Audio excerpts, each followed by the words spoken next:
It's interesting to think about how you can sow, divisiveness from abroad from a bot farm. Welcome to the Coles Ventures podcast. Well, thank you for being here. Yeah, my pleasure. Happy Appreciate to be you. here. Yeah, taking some time out of your busy day to chat with me for a bit. I have to say I'm happy I didn't do this for episode 1. Now you've got all of the kinks worked out. I tell that for people. I'm like, Now don't. Yeah. The first one. Did you watch the first one? Kind of dabbled. Sort of. Yeah, Okay. I watched some of it. Yeah. The first one was with Carter Bastian. Right. And we were talking about it with him, and he's like, "Yeah, I'll be your guinea pig. Like, Okay. I'll be your first one." And so he knew going. Like, I had no questions prepared. We were using the other mics. We didn't have any of this. Like, disastrous. Like, go back and watch it. I'm sure it wasn't a disaster. It was a disaster. No. The content was good. Yeah. But yeah, that's what I've been saying. I was just talking about this with somebody at the Run Club was, each episode, there's one thing about it, whether it's like the clip art or the thumbnail or the audio or like something improves. Right. So each time is just like building. So it's slowly getting there. But yeah, eventually we'll have one of those like neon signs behind here. Coles Ventures, Joe Rogan style. Good idea. Yeah. I think it's a great idea. Just need to find that. But yeah. Let's just jump right in. Why don't you just introduce yourself? Tell the people who you are, what you're working on, what you've done. Sure. All of Wow. Okay. My name is Paul Wagner.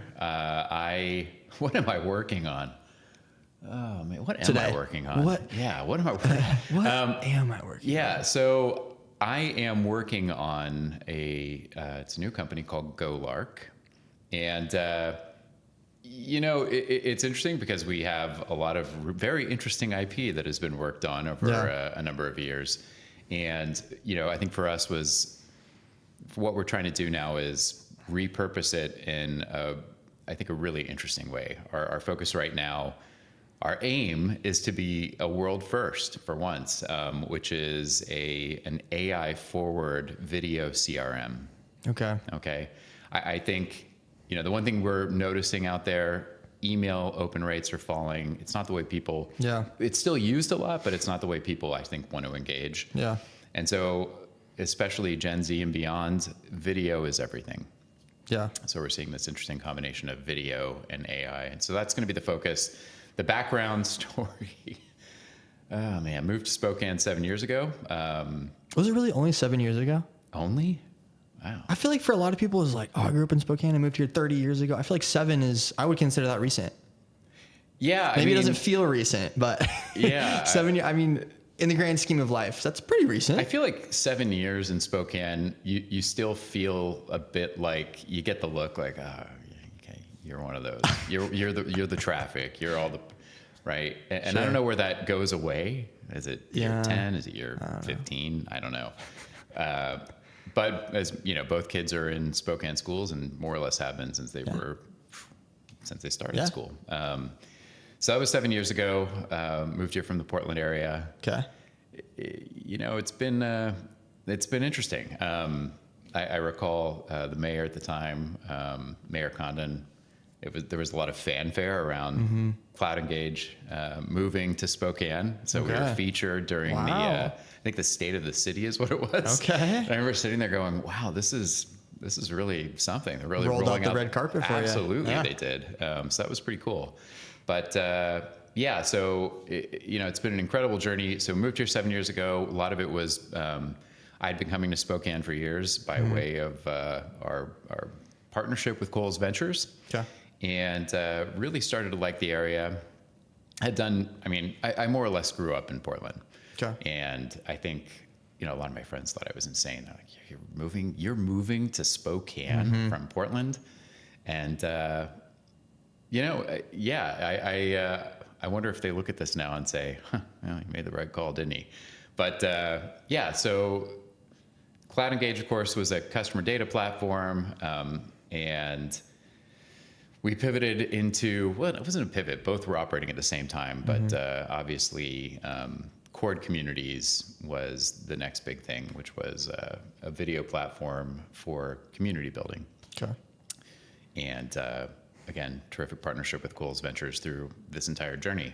So so we're excited about where GoLark is heading. I'm really excited over the last couple of weeks.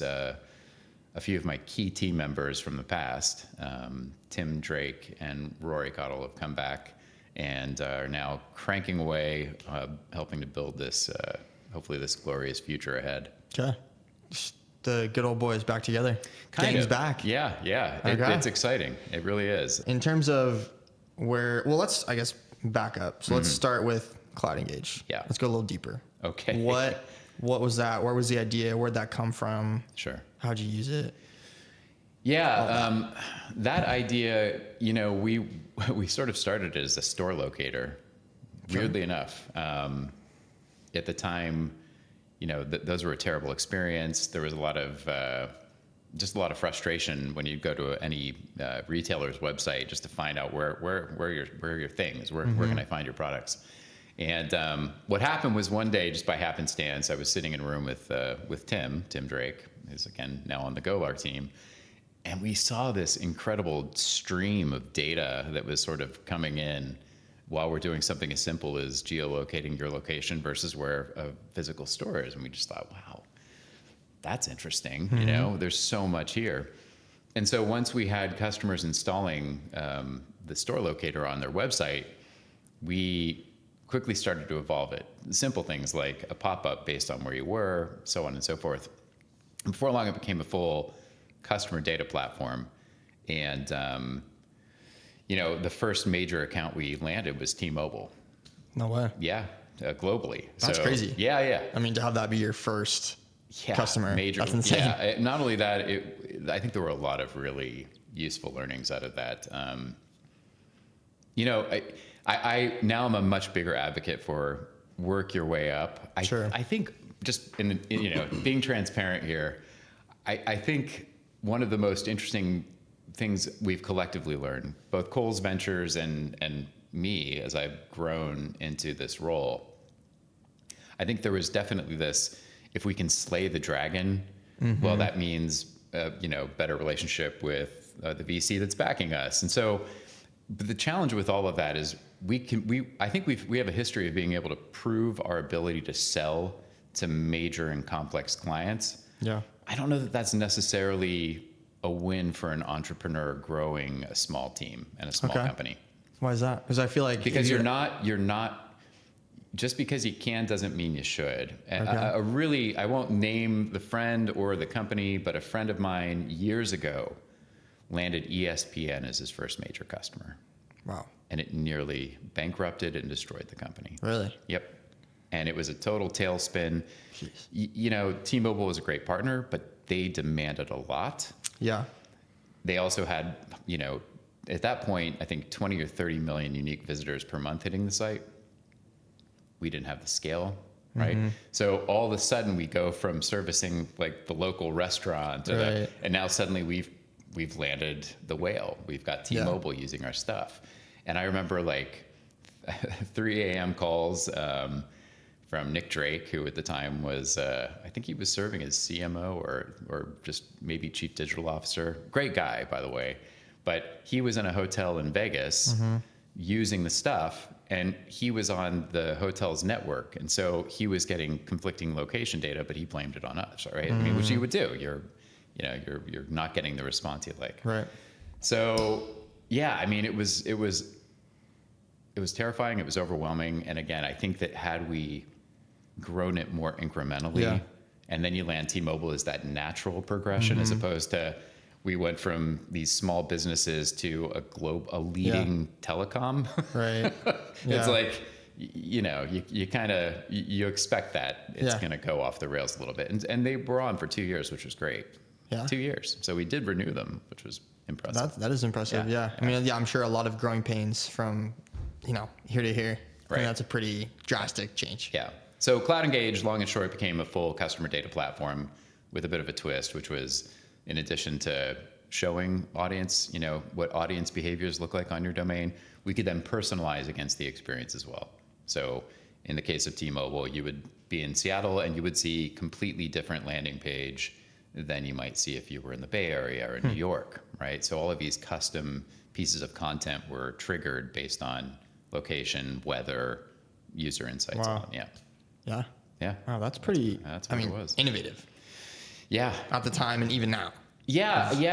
I think it comes full circle because, what ended up happening with the T-Mobile relationship is they got wooed by Adobe. Okay. So, and what do you do when Adobe is, bringing you to Vegas and putting you up on stage and doing all of these things? I think that there is something to be said now for that 80-20 rule. I think we had a lot of really killer functionality that would be more appealing today than it was then, because platforms tend to get more and more complex over time. Yeah. Engineers, they've got to keep engineering. You've got to justify your existence. And I think that there's this sort of return to like, what does our team have the time and talent to do in this very moment? Yeah. And I think you can sign up for platforms that almost overwhelm, right? Yeah. So there's something to be said for simplicity. Yeah, no, definitely. We were talking about that on the last podcast, that the way to describe a company, if it's like something is very simple, doesn't necessarily mean it's a bad thing. Right. It's very difficult to make something so complex and so, it has depth and it's got all these different characteristics. To make something like that simple to use and to understand is, piece of art. Yeah, and it's funny because we used HubSpot for years. Still a great platform, but every year it gets more and more complicated, and with that, more and more expensive. And then you suddenly look at the platform and you realize we're using 10% of the features and we're barely keeping up. Yeah. Right. And then from that, you see new platforms arise like Pipedrive or Zoho. And guess what those platforms are now doing? Becoming more complex. Yeah. So yeah, I think that it's also great because I think for disruptors that want to get in, I think a really powerful message for entrepreneurs is you don't necessarily have to carve out this new greenfield. You can just look at how competitors in the space have now sort of outgrown that low and middle market because they've become too expensive and too complex. Yeah. No, definitely. There's something to be said for too much customization, too many options. Correct. Like what, we use Airtable for a lot of our stuff. And we were talking about that just the other day of, hey, I can't remember what we were trying to do. And we were like, oh, maybe there's a different, program or software that will do that. And we're like, okay, pause. Are we sure that Airtable doesn't do that? Can we really are we really using it to the best of its abilities and using 100% of the program that we're paying for? It's like, it would be funny. What would be really interesting would be to go into a program like Replit. Yeah. Right. And say, hey, Replit, build me a version of Airtable that does the following things. Yeah. And I'll bet 30 minutes later you'd have something usable. Yeah. No, for sure. So that kind of goes rabbit trail, but Replit versus Lovable. What are your thoughts? I used Lovable not that long ago. It blew my mind. Yeah. It was insane. If anyone hasn't used Replit it's insane. Yeah. So far, Lovable feels a lot better for things like templating, wireframing, and then ultimately like doing things like site design. It does a really great job there. Replit as a visual builder, I find is just one, they've just announced a new version. I've already noticed it's way more responsive. You can truly just like set it and forget it. My preference is Replit at this point. Okay. Yeah. So in fact, what we're going to do is point that to all of we've now gone to mono repo, which is basically taking all of these separate GitHub repos and mono, turning them into one, which helps platforms like Replit look at the totality of your code, right? And rather the beauty of that, chunks. Exactly. So now you can go in and say, hey, Replit, understanding the way the code base works, we want to add calendaring, and here's how we want to integrate it, right? And it's wild. It's pretty wild. That's crazy. Yeah. It's absolutely insane. In terms of AI, how do you see that changing the way your product is offered, how users are using it, how you guys are using it? Yeah. All encompassing. That's kind of the buzzword everyone's for now and for the, forever future. Everyone's, every day, every week is like, this new thing came out and this came out and this is, it's insane. I think it's going to mean teams can be far leaner, right? Yeah. And just accomplish more. That makes total sense. Yeah. One thing I have heard that I found really interesting, I think a lot of companies right now are saying, hey, junior engineers, you've just got your computer science degree. We're just not even going to look at you. Yeah. And it was actually, I think it was the head of AI for Meta who had a completely different take on it.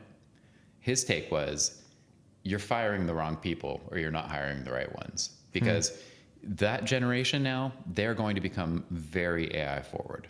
They're going to understand how you can vibe code your way to success. I will say what I'm finding with senior engineers and people that have been doing this for a very long time, they are AI averse. Really? You bet. Now that's a broad sweeping statement. Sure. There's definitely a subset of that group that has stayed way ahead of it, that see the power of the tool and don't view it as a threat. But a lot of them do. A lot of them are like, this is coming from my job. And I refuse to use it. And it's garbage in, garbage out. And it's right. And you're like, yeah. So it's an interesting take, that maybe what you should be doing is really looking at the top and saying, who's really embracing this and who isn't, and making decisions based on that. Yeah. So in terms of the way customers interface with this stuff, one, again, I think it's going to allow teams to be far more agile, like what's being used, what isn't, how can we remove friction? I mean, it's the Wild West. And then when it comes to simple things, I just like I said, you want Airtable, but you're using 10% of it. Well, then just get into Replit or Lovable or Bolt and just say, this is what I use in this platform. I showed this to Sky a little while ago, but I basically went into Replit and I said, Replit, build me Calendly. Yeah. And it did it. 30 minutes later, I had Calendly. That's wild. So code defensibility, it's interesting because it's sort of like an arms race right now. Well, yeah, I mean, that's a lot of the questions that we ask is like, where's the moat? Is there even a moat anymore? Does that even matter? That's, the moat matters less. And the funny thing here too is even the moat doesn't have a moat. Because now you're in there saying, okay, hey, Gemini, put together a comprehensive 30-day marketing plan for me that gets me to this many customers, right? And I don't know. It's funny right now being back to the fundraising stage, because one thing I am hearing from, and I've got, not necessarily all of them are a fit for what I'm doing. Sure. But when I talk to funds that aren't a fit, but I'm still friends with them, and I say, hey, what's it like right now? Like what is the deal flow like? And it's total mayhem. Yeah. Because they don't know what's real. They don't know what's defensible. They don't know. That's crazy. So just even 3 or 4 years ago, you came across and you'd say, well, what have you built? What does this look like? And what's the addressable market for it? Now it's just like 1,000 deals coming in every day. It's like, I don't know what was vibe coded over a weekend versus what was built by a competent team. Yeah. Right. Because I mean, 3 or 4 years ago, that was your moat, right? It's like, hey, we've been coding this for 6 months. Yeah. It was like, okay, great. It's like, we have a 6 month runway. And now it's like, hey, I created this, okay, how? And before it was, it was a GPT wrapper. And that was, you had to dig, scrape the surface a little bit to find that. That wasn't that hard. But then now it's, we use this, and then, we kind of integrated it with this code base. But I mean, really, and we've had people say it like point blank, be like, there is no moat. Yeah. Like, you could go make this right now. Our moat is we're trying to go the fastest and the best, and it's the connections that we have, and it's all this. Right. But realistically, someone that had a vague idea of how to use Replit or Lovable or anything could create this in 2 days. Yeah, I think the one thing we're happy with at the moment is the way the video components, which are 90% of what the platform does, interacts with the AI we're integrating. The hard part is the infrastructure. And the one thing these platforms cannot do yet is really build robust infrastructure that's defensible. Like that's not what they do. Sure. They're really about sort of front end code and the way it interacts with DB. But in terms of like having to stand up WebRTC infrastructure, not really their strength yet. So there's some defensibility there. For people that don't know what, and I mean, I don't even have the best idea of what WebRTC infrastructure is. Sure. Explain what is that? To basically do one-on-one videos or videos at scale, right? WebRTC is an internet standard that started being adopted by browsers about a decade ago. Okay. All right. And the whole concept was, instead of having to download native apps, right? Wouldn't it be great if directly through the browser you could go face to face? You could talk to people. And that's basically what a WebRTC is. The infrastructure itself is incredibly complex. Yeah. So instead of having one server that handles your entire payload, like we have a dozen, right? we've got stun servers and turn servers and all of this infrastructure that's making the connection, keeping the connection stable. A new member joins that call. You have to, right? So there's, and then load distribution, right? Yeah. There's a lot to it. And again, that's not really what AI does at this point. Yeah. No, totally makes sense. You touched on fundraising a little bit. How has that journey changed in the past 5 years, 10 years to now? I mean, I have a loose idea. I mean, I wasn't in it back when it was booming and it was easy, quote unquote, to get money in the like 2020, 2021-ish, but obviously now a lot harder than before. I mean, how do you approach that now? I mean, it's booming right now. There's no question, but it is all AI forward. Like, every day, and you're seeing this as well, I'm sure. Like this morning was another pre-seed company that just raised $12 million, right? AI on like it's a AI, 200 million valuation. Yeah. AI for taxes, AI for it's like okay, all right, we get it. Yeah. The other thing is I am seeing again that it's starting to center back in the Bay Area, primarily New York being a distant second with AI forward companies, and then there's everyone else. Yeah. So that distribution that seemed to be taking place earlier on, 5 years, 6 years ago, where you were hearing about Austin and you were hearing more about what was happening in Seattle, it seems to be back in the Bay. Back in the Bay. As much as people don't want it, they can't escape it. But that's it. I think it's funny when people hate on the Bay Area. I love the Bay Area. It's a great place. I love the Bay Area too. I hate that it's now being concentrated back there again. And it's funny because I'm going to be heading to San Francisco Tech Week, which I think is October 6th. Coming up, yeah.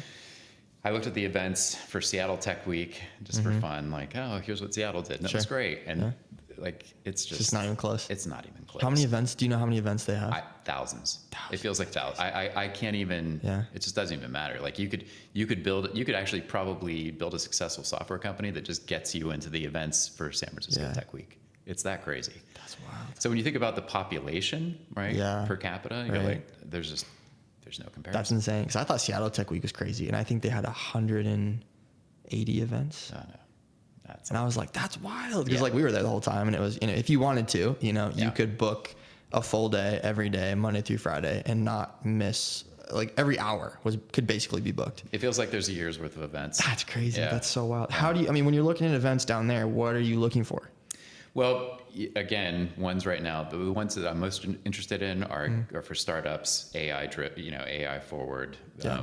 Of course, the social hours are always incredibly If there's useful. free food, free drinks. That's usually where those are the ones that seem to go first. By the way. Yeah. But yeah, those are the ones I'm most interested in, because that's who we're targeting, right? Yeah. When we go to market, it's going to be early and mid stage SaaS companies. Yeah. What are you hoping to come out of Tech Week with? What are some goals? Obviously, investor contacts and startup contacts. Those are the ones we want to again launch with first. Yep. Okay, that's awesome. We talked about Cloud Engage. Yeah. Let's talk about Cord. Okay. Cord versus GoLark. Yeah. If people are tracking your journey. Cord, more of a communities platform. Okay. The focus there was primarily in the media space, as we know most recently. Yep. We can talk about the media space if we want to. Let's go great. We'll just dig into it. Let's just dig in. I really found the media space super interesting. Obviously, the nexus with Coles Ventures, Coles Media, and technology seemed super interesting there. I think what was really fascinating is the more conferences I went to in the media space, the sadder I got. No, why? Because you just, you would still see sessions on how to get more out of Facebook. Yeah. Or, guys, right. Hey, how to optimize Google Tag Manager. Yeah. And it was like party like it was 2005. That's what, and I don't know what to say. Obviously, linear is still a huge revenue source, right? And so it's that same thing where 90% of your revenues are coming from this one source. And yeah, all the forecasts are saying, hey, watch out. But then it happens overnight. Yeah. Right. And I can't tell you, Blake, how many people I talk to, and I saw this in the newspaper space as well. They're like, yeah, between you and me, my retirement's like 5-10 years away. Yeah. It's going to be fine for me. For me, exactly. For me. Right. Yeah, it's all going to work out for me. So I really did believe that there was an opportunity that if local media in particular, started to partner on these initiatives, that there could be a viable local alternative to platforms like Facebook. Yeah. I mean, it makes sense. It does make sense. In theory, It makes sense. It makes sense. It makes sense. I think the challenge is, again, you've got, especially with larger media companies, there's such an interesting divide between what's happening with sort of those that are managing what happens on air, and those that are having to sell ads at the national level, and those that are selling at the local level, and there's just no cohesive vision. Yeah. I think. I mean, it's just an ads game, right? It's an ads game. It comes down to it. At the end of the day, that's the way all media works, whether it's social. I mean, that's kind of how anything works, right? When you look at anything. It's been interesting and obviously horrific to see the events of the last week unfold. Yeah. Not to go down a really deep dark rabbit hole, but what I am realizing, and the word's been out for a long time, is that most web traffic is actually bot driven. Yeah. That by some accounts, up to 50% of users on the major platforms aren't even real users. Yeah. And then, that most of this sort of amplification of this angry messaging from all sides is serving someone. The question is, we're talking about ad clicks. It definitely sells ads, right? Oh, absolutely. But in terms of who's manipulating that content from where? Hey, we could put on our tinfoil hats and go real crazy. I don't think it's a tinfoil hat. I mean, no, it's not. But it's conspiracy theories. It's interesting to think about how you can sow, divisiveness from abroad, from a bot farm. Yeah. And my hope with Cord and Cord Communities was that we could reclaim some of that narrative at the local level, start to get people talking again. And one of the most interesting things we had done on the side during all of this was we had been working in the deliberative democracy space with Unify America and various other organizations to see, can we algorithmically get people to talk? Can we train people from different walks of life and different sides of the political spectrum? Can we just teach them how to actually have a constructive conversation, right? And that too, the players in that space, behind the scenes are just like, I don't know. I don't know if we can do it now. It's too far gone. Yeah. So back to traditional media, I hope there's a way forward. I think that was the one sort of nail in the coffin, so to speak, for Cord Communities, was the idea that media could do this at this point. It's not quite there yet. Yeah. Stuff. I know. I always remember when Elon was in the process of buying Twitter, and they did a bunch of scrapes on like how many of these accounts are real, and there was like I don't know if they've ever figured out the exact number of like fake accounts versus not or whatever, but there's a lot. There's a lot of fake accounts. Yeah, just as a fun exercise, I'm still on X, which X Twitter, right? Yeah. But some of the most outrageous comments from both sides, you would go and click on that user profile, and you'd see the user profile was created a week ago, right? Yeah. And they've got like Trevor 68347. Right.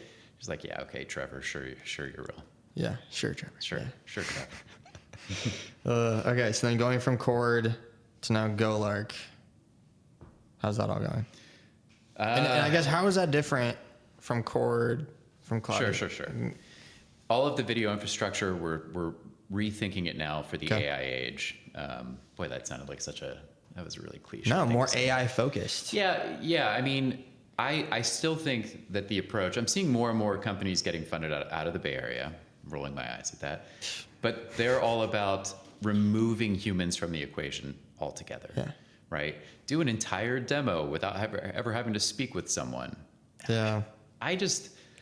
I think that the perfect win is the balance of AI helping you through your deal, like coaching you, looking at the totality of conversations that you've had with a prospective customer, for example, and saying, hey, here are some things maybe you might want to do. Mm-hmm. So the big change in what we're doing with GoLark is looking at the CRM space, which again is let's send 30,000 emails and hope we close a couple of deals out of this. And it's diminishing day by day the effectiveness of those kinds of strategies. There are companies like ListKit. I don't know, maybe I shouldn't name them by, specifically, but their whole approach that I'm being targeted with right now is we'll send 100,000 cold emails per day for you. Oh my gosh. What is that? Is that even legal? I don't know. Yeah. But and people are saying, yeah, that's great. I did 15 demos because of 100,000 emails. It's just like, this is not a winning strategy. So for us, we've built all of this high quality video infrastructure. Mm-hmm. You can go face to face instantly on your own website. It's your brand. And now what we can do is leverage all of the insights from those conversations, push them out to your existing CRM so you can track all of this. But at the end of the day, just make sales more approachable, right? Higher close rates, easier to go face to face and do demos. So we're now focused on things like instant demos from your own website, instant transcription and AI analysis of those discussions, right? And then, and that's really where we see this going is, because we had this concept in Cord of groups, right? Just like Facebook groups. We've turned that entirely now into collaboration workspaces, whiteboards, deal flow, right? If I have a call with you and I think you're an interesting person and we might be able to turn this into a lead, I can immediately turn that into a lead room. And that's a place where we can continue to hold discussions as we work you to closing a deal. Yeah. So targeting more companies versus community building and straight to the customer. Correct. Okay. Yeah. Makes more sense. I mean, in a sense, it is still community building, but it's community building for brands, right? Yeah. As opposed to media orgs in this case. Yeah. No, it totally makes sense. As a serial entrepreneur, what are some pieces of advice you might have for people thinking about starting a business, or maybe they just started running their own business, or anything like that? Don't do it. don't quit the day job. Don't quit the day job. It's a numbers game. I think at the end of the day, it's a numbers game. Yeah. I don't know if I should share this story. I'm going to share it. We can cut it. I had a friend named Nidal, and he's Tunisian. Awesome, super funny guy. One of the funniest people I've ever met. And he would admit that, was he a 10 on the Looker chart? No. But I'd always see him out on dates and, many, many beautiful people he was out with. And he was like, oh, wow, that's pretty good, Nidal. And I would say, Nidal, like, how do you do it? He said, I had 99 no's to get this yes. It's just a numbers game. It's a numbers game. And so, this guy that I met, I met him in Lisbon a few years ago. He started ARC, which is a fintech company. They're killing it. But, he had 200 no's. Yeah. 200 no's before you got the one yes that believed. So I'd say for entrepreneurs, if you really have a passion for what you're doing, stick to it. You're gonna get discouraged. Look, the past 30 days for me, it's been a lot of that. Yeah. But you just have to it's the numbers game. You've got to keep playing the odds. Yeah. And the odds are not in your favor if you shut down. No, that's kind of what you sign up for. Yeah, that's what you sign up for. I mean, I think people that definitely go into it, or people that are thinking about it, it's like, right? It's like 1 out of every 100 or 1,000 or whatever the metric is. Like, it's low. But you could. You could. Could be you. I mean, it's terrifying. It is, it's a lonely journey for sure. Yeah. Right. I've often spoken with friends of mine that started their own company. Should we do like a support group where people talk about the wins and losses, and the problem is, it's just the nature of this that people don't focus on the hardship. Like they'll dust over it. Like, it was tough, but we're going to kill it. It's going to be great, Yeah. Like, we just can't get there. We can't. I went to years ago thinking that there had to be a conference around this. It was called FailCon. FailCon. And I went to FailCon and it was everything but. It was like 1 minute spent on, I did this other startup and it failed and that was really hard. But look at what I've built today. Yeah. And you're like, no, that's not what this should be. That's not what this should be. Huh. So it's not for everyone, that's for sure. Yeah. I mean, it's a tough road. What started you on this journey? Because you do have a JD. Yeah. What started me on the journey, which is impressive. Years ago, boy, and what a weird journey. So years ago, I had a friend who he'd gotten a job at a car dealership. Okay. Got his degree, advanced degree, and then a year or two went by, and he's like, hey, here's what I'm making. The DA's office was $42,000 a year to start in Multnomah County. I think it was 42, right? Mm-hmm. And I had $125,000 in student loan debt. Which now is like nothing. Oh yeah, it's just a drop in the bucket. Yeah. So how this whole journey went about, I ended up interviewing there, ended up in management. Through that, partnered with some friends of mine from law school. We started doing real estate deals. Okay. And we built a real estate company that was crushing it. That's sick. Until 2008 hit. Yeah, that's tough. So timing. It's been a mix of like incredible highs and then, it's time for some humility. Yeah. And during that time, I also opened a restaurant. I saw that. Yeah. I was going to bring that up. That's awesome. Aloo. In Portland. Yeah. Okay. Had no idea what I was doing. Not only did I have no idea what I was doing, again, one of these just ridiculous projects where some friends of mine were calling and saying, have you worked in food service before? I'm like, nah, come on. Don't worry about it. Yeah. Gwen, Can't be that if hard. you watch this, Gwen Bartnick, just know that I should have listened to you. Yeah, because I had no idea what I was doing. Then I thought, I'll buy the building, right? It seems like that's where a lot of restaurants end up losing out, is the lease comes up, right? So I'll just buy the building. Sure. And then found out after about, I think, a week or two before I was supposed to open it, we still didn't have all the permits in place. Inspector came in and said, you've got to do seismic upgrades. Seismic upgrades? That can't be cheap. Yeah. No, I had to lift the entire building. Oh, God. I had to lift the building. So that delayed it by about a year. And then the restaurant opened to amazing reviews. Okay. The best of which was the day that I had to close the restaurant because now we were really in the depths of the Great Recession. We got written up in Food and Wine. Oh my gosh. Yeah. So that was not a good stretch. What kind of food was it? Schwäbisch. Schwäbisch. See, there you go. I'm intrigued. Yeah, I would try it out. Sure. I had gone to Germany some years prior, and I ended up in an area called the Schwäbisch Alps.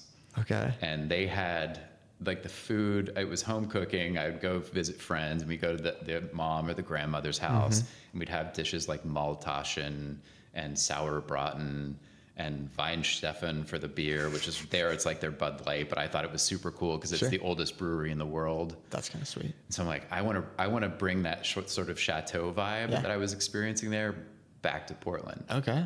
On MLK Boulevard. All Because that was my neighborhood. Yeah, so it was really early on, close into downtown, but again, it was a total nightmare. Yeah. I had no idea what I was doing. Food industry is rough. Food industry is rough. Yeah. It is super rough. Yeah. I worked in a kitchen. I was a line chef for all of like 2 months, I think. Yeah. I had a good time, but it was brutal. Yeah. I mean, just rough work. Well, you've got things like, because I also had my day job, and then you come back and you're like, wait, did we sell this much alcohol, or where did that alcohol go? Wait a minute. Why does this vodka taste kind of watered down? So, it's not for the faint of heart. No. Okay. So restaurant, car dealership, real estate company, restaurant. And then out of the restaurant came the first startup, because we were using at the time it was called City Search. Okay. You don't remember it? No. That's okay. So City Search was prior to Yelp. Okay. And even Yelp, you're like, Yelp, right? I know Yelp. You know Yelp, but do you use Yelp? My girlfriend uses Yelp. No. I make fun of her all the time for it. Cause I'm like, who uses Yelp? Because she does. That's where she will. I'll be like, where should we eat? And she'll pull up Yelp and she'll go. Is it because her dad gave her his phone? I have Like, no I don't know who uses idea. Yelp anymore. Honestly, I didn't know it was still. I don't know. But it's Okay. funny. Well, because you'll go to I'll look for it on like Apple Maps, like food near me or whatever. But then all the places when you go in to get the menu or the photos, it's all the Yelp reviews. So I'm an Android guy. So does Apple have like a partnership with Yelp? Maybe. It has not gotten me to download Yelp though, so it can't be that good. Okay. Wow. Find my next location with Foursquare too while we're at it. So City Search was like, it was the only way, it was prior to Yelp, it was really the only way you found out where to go or where to eat or what was happening. Sure. And, but what people didn't realize is it was pay to play. Big time pay to play. Yeah. Like, you want to show up in the top 10? Here's what that's going to cost you. It's like Amazon. No, You it's wanna more, show up on the first page? I'd say You it's gotta- more like the mob, The mob, honestly, yeah. because what it costs to just have that, like you'd burn through all your credits Just in a criminal. week or two. It's like, Yeah. this is terrible. Jeez. So Okay. anyway, so out of that, I realized that for me to post anything on City Search, whether it was we're doing a discount on this or this is a musician showing, that was a total nightmare. It was like 24 hours later, you might get something updated. Jeez. So Okay. first couponing app on the Apple Store, iOS store back then. I don't know what it's called today. iTunes. What is it? I don't You use just it. call it Yeah, App I Store. left the App Store. So that was called Forkfly, and basically you got to go in and create your own listing and do all of this stuff, and Oh, because it was for restaurants. because it was for restaurants. Forkfly. Full circle. Yeah, full circle. So that started the tech journey. Quit the day job, quit everything, focused in on that, and Well- have never looked back. I like the connections, just everything that's come from this has been amazing. What was the day job at the time of the restaurant and the beginnings of Forkfly? What were you doing? Sales manager. Okay. Yeah. Still at the car dealership? Or Yeah. a different place? Okay. It was a dealership group. Sick. And I don't need to tell you that the money in that space Yeah. it's pretty insane. Yeah.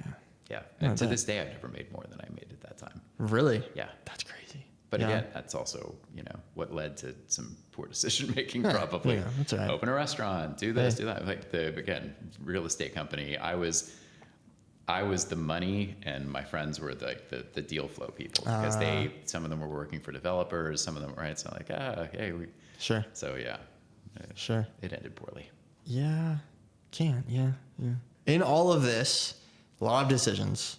Let's cover best decision if you can think of one. Yeah. And then best, I'm not going to call it bad decision. I'm going to call it best learning opportunity out of all this. Boy, yeah. Again, It's okay. yeah. I mean, We can circle back to. This is the Coles. No, I mean this is the Coles Ventures podcast. Yeah.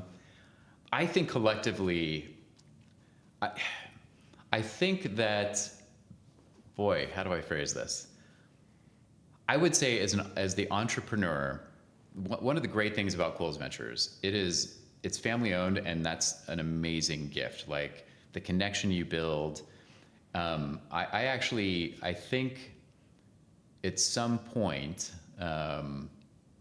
what I would suggest to founders is, one, make sure you get the right partner involved. Coles Ventures has been an incredible partner, right? I've had too many friends in the space pick a terrible investment partner, and things can go off the rails very quickly.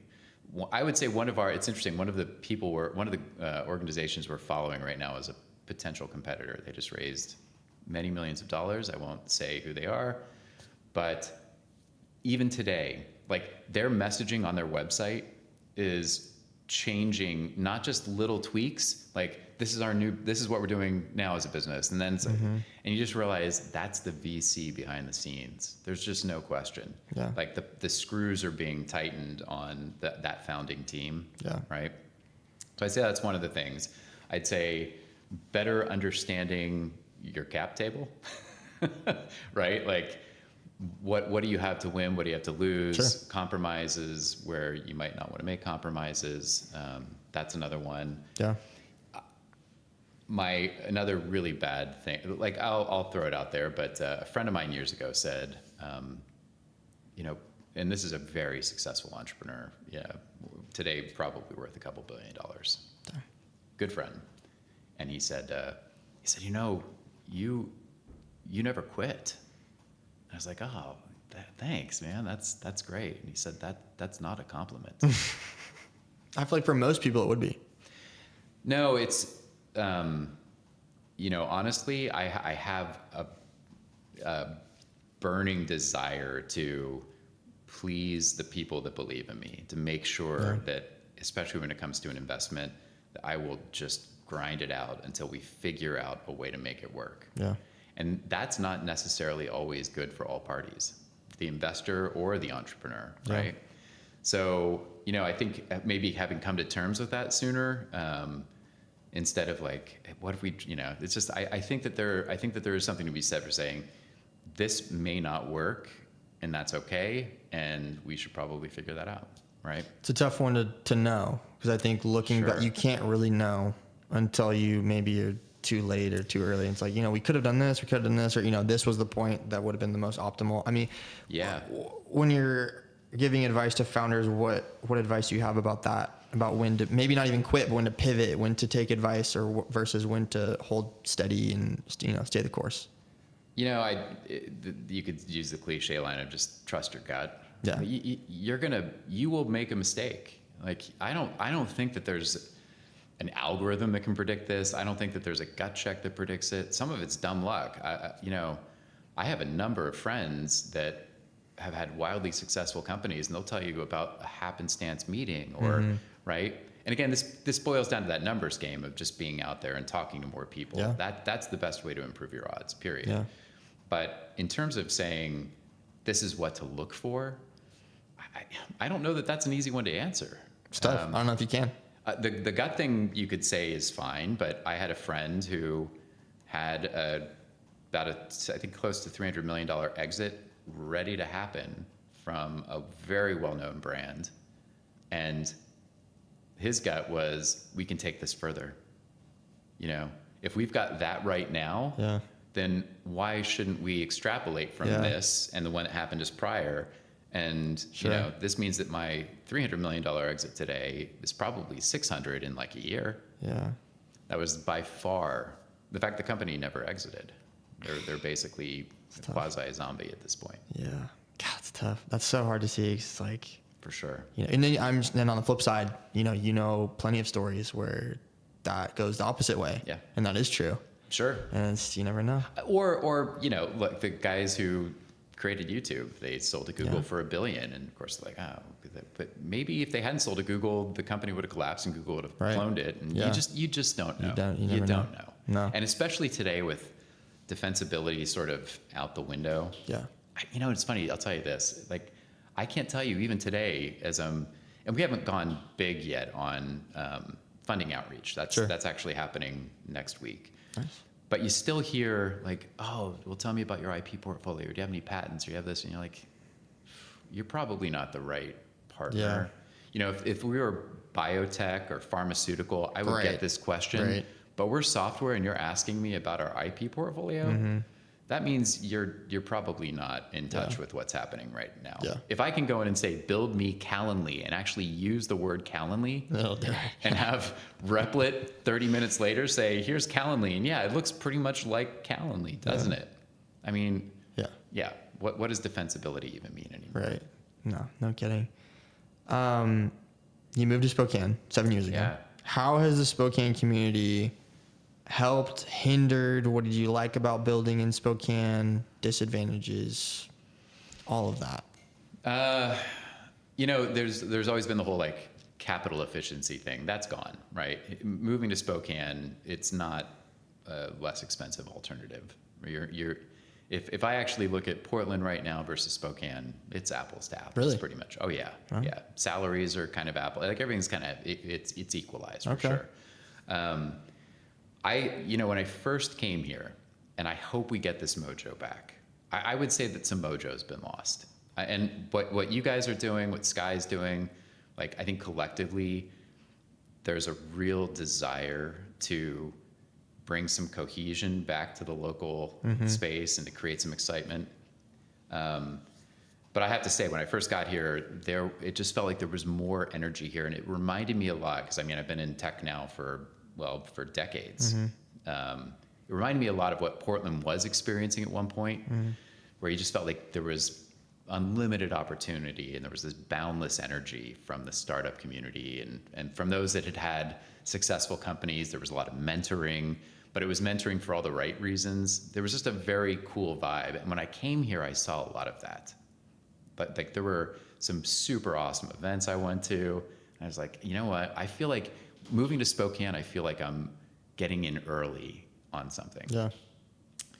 And then the pandemic hit and all bets were off, right? Yeah. And it feels like we're all still just trying to figure it out.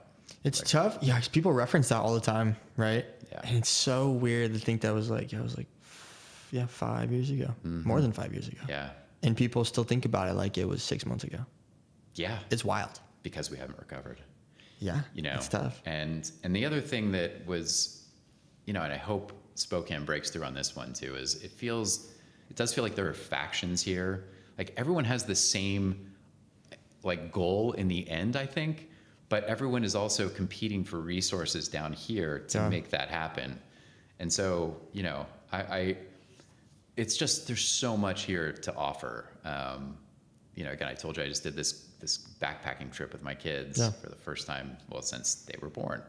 And to have all of this amazing access to outdoor opportunities.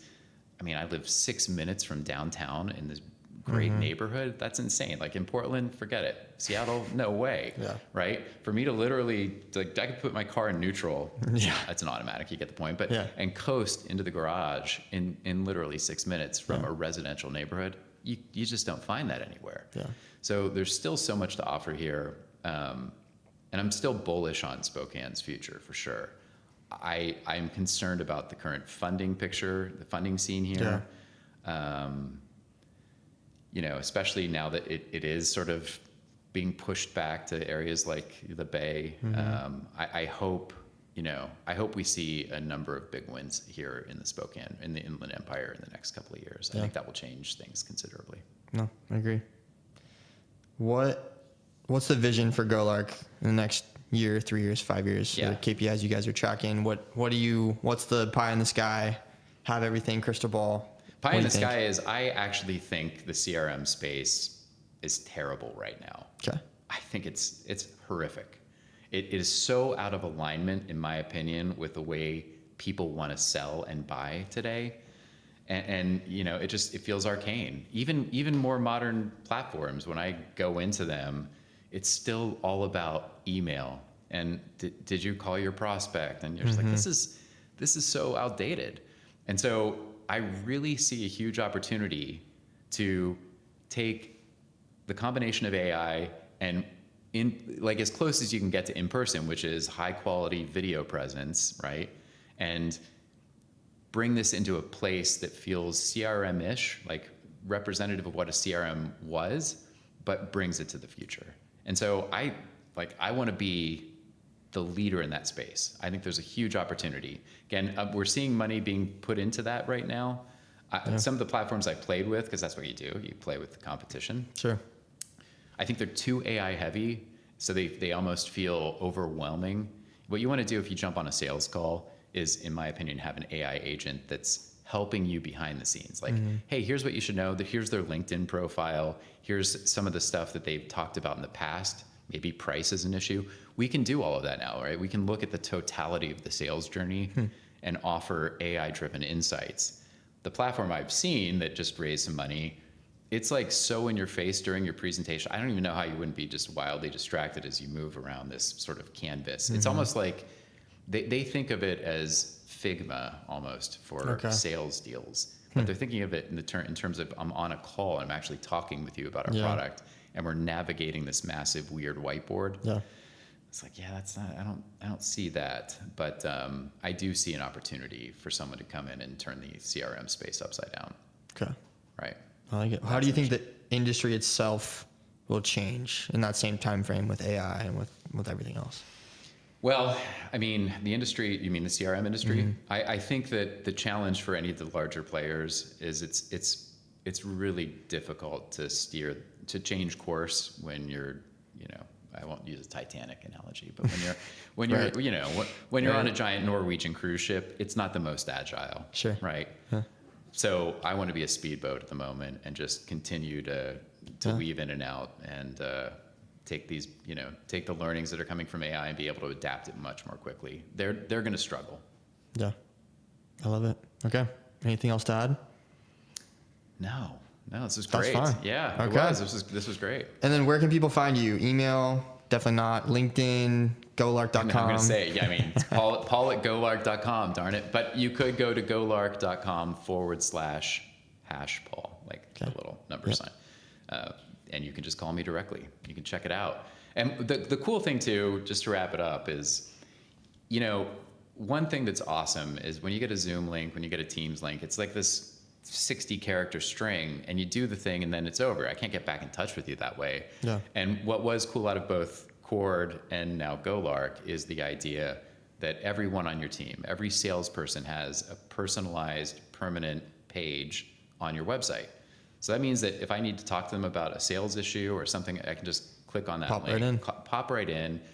But then it's also got a social feed, right? Mm-hmm. And, I think that that's what's lacking. If I jump onto a cold discussion with a sales rep, I know nothing about them. I don't know what they're into. I don't know if they're, so you'll notice if you do that GoLark.com/#Paul thing, you'll see that that's like a social feed of sorts where you can also then do a video call with me. Yeah.